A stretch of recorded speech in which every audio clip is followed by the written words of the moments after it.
Hey again everyone, today we'll be focusing on finding the sum of consecutive integers, so let's just jump right in.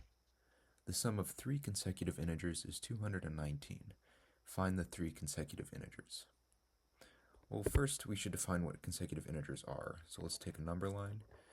Consecutive integers are just integers that are right next to each other on the number line. For instance, we can have 3, 4, and 5, we could have 18, 19, and 20, and so on and so forth.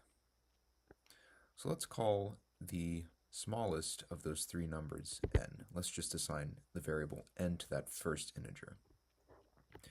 What would the second and third integers be in terms of n? Well, let's take the example of 3, 4, and 5. If 3 is our first integer, well, 4 is just 1 more than 3, and 5 is just 2 more than 3. So our second integer can be expressed as n plus 1, and our third integer as n plus 2. Now let's go back to the problem statement. It says that the sum of three consecutive integers is 219. In other words, if we take that first integer, add that to the second integer, and add that to the third integer, it should equal 219. Well, we already have expressions for all those three integers, so let's just substitute those in. We can combine like terms to get 3n plus 3.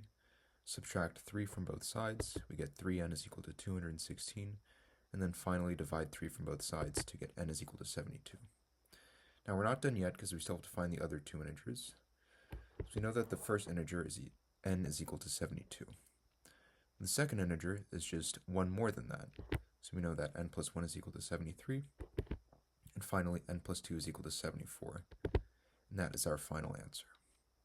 That's it for today's video, and I'll see you in the next one.